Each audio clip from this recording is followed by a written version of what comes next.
Well, back to Football Manager here, 2021, and it's Old Firm episode, but we have a few games before that. We have Ross County, and Arfield has levered it into the top right hand corner.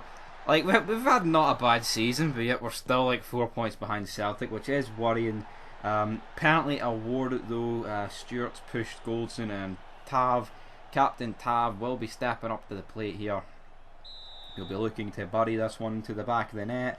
He buries it, bottom left hand corner, and we lead 2-0 here in the opening 16 minutes. Morelos makes it free, and it's just weird how some games, like, I guess you could say, so like SKS Sofia and the other team in Europe set up differently, which is a valid point. I'm not going to take that away from anyone, but at the same time, it's like, well, come on, the Christ, brother, you know. But Morelos there with a great wee finish past the goalie, and now Arfield again with another bullet strike, man.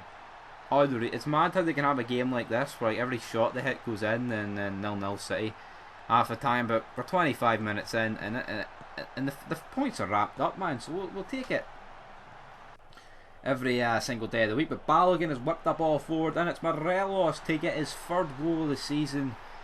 I mean, this guy, I don't know why it's took him so long to start banging in the goals, because we are quite a fair bit of the way through the season. But we win 5-0 there, and there is the league table. The gap is 1 point, but Celtic actually do win their game in hand. But meanwhile, we move into transfer deadline day. Didn't have the funds to get Billy Gilmore on loan, but as you can see, Dundee United finalised deal for Yaya Toure. If I knew Yaya Toure was available, I would have got him, man. That's an absolutely insane deal that Dundee United have managed to pull off there. But as you can see, we click on it, and he's only on 1.9k a week. Which, I mean, at City was probably on 100 fucking times that. Being realistic, like, you know. But, I mean, we could have easily afforded that, but sadly I didn't know, and that is the window down there. Julian, though, went to Monaco for 7.25 million, so that was the record fee. And then obviously our Shankland deal is up there, but we're 8 days away from the Old Firm. It's international break, but that flies by quick enough, because here is the team that will be taking on Celtic, and we need a result. Tav's been suffering from food poisoning. Was it the dodgy lasagna option that you can select? It probably was. Maybe it was Celtic. Neil Lennon and the kitchen staff plotted a wee plan here, but we've got Barkas and all. He'll be starting. El Yunusi, Edward, Christie, the usual dangerous suspects. But Christie, Edward, great play by Celtic, and it is 1-0, and I can't really argue with that. Ryan Christie gets his 5th goal of the season, and we have not made a good start here. And now James Forrest on the ball, shoots. It's took about 8 different deflections. Ryan Christie taps it in, but the goal has been disallowed, and that's exactly what we like to see. But we need to get a momentum in this game. Frimpong to Christie, and he makes it 2-0. It's his 2nd goal of the game. It's Celtic's 2nd. We are only in the 37th minute here, and things could get a hell of a lot worse. And Ryan Christie again, across the face of goal, finds James Forrest. He makes it free, and I think that is the Old Firm done and dusted, which is sad only at this stage, man, of the match, for it to be absolutely battered. But Scott Brown finds an Ncham to Forrest to Edward, back to Christie for a hat-trick, and we've just been absolutely ripped to shreds here. I mean, there is no fucking denying it. Like, it really begs the question of what the hell's going on here, but that is what's going on here, man. Not good. But here, as you can see at half time, man, I'm trying. This is Desperado things. We're literally, I mean, it looks like an opposite formation what we're going with here, but we're playing essentially 3-1-1, 3-1-1, 3-2-3.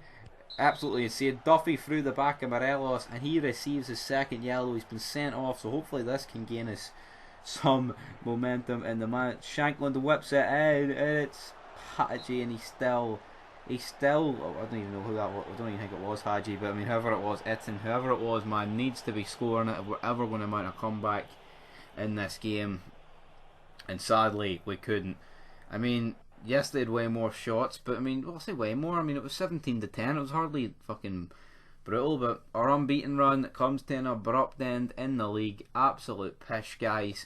I just don't really know what to say about that, man. I mean, I expected a hell of a lot better, and we just didn't get the job done. So, disappointing, but I guess we've got to move on for that. I mean, just absolute pish, man. Aberdeen drew against Dundee United 2 each in the New Firm derby, but next up we have got Livingston, and hopefully here we can get another job done. Well, just gain some points, but Stephen Davis absolutely levers it into the top right hand corner, and there is no denying about that one. And now Kent back to Ryan Jack, the ball is out to Sungu, he whips it in, it's Cedric Itten, he makes it 2-0, and that is exactly what I want to see every day of the week, brother. It's Itten, I can walk off relatively happy with what he's done, and that is the half time whistle here at Ibrox. So not too bad, a decent enough way to bounce back so far. We've limited Livy to only one shot, so that's good. And then into the end of the game, we still limited them to one shot. We had 24 and only got 2 goals, which is a bit of a worry, I guess you could say. But at the same time, man, it's not too bad. There are the match ratings. Sungu playing at right back for most of the game actually got the job. And some guy said he gets beat playing fullbacks and 4 strikers up front and all this shit. I get you, because fucking hell, like, what's happening? But we're 7 points behind. But next up, it will be Kelly at Rugby Park. I'm expecting bigger things for that game, because quite frankly there needs to be big things happening in that game. Arfield claims goal of the month. Obviously got 2 of them in the one game, which is mad. That's first and second. Morelos comes third. Lennon scoops the October Scottish Premiership Manager of the Month award. Probably the only thing Lennon will be scooping in the virtual world and in the real world. Who was second? Brian Rice was second. We were third, and with a 66% win ratio, which is pish. But as you can see that, guys, peace.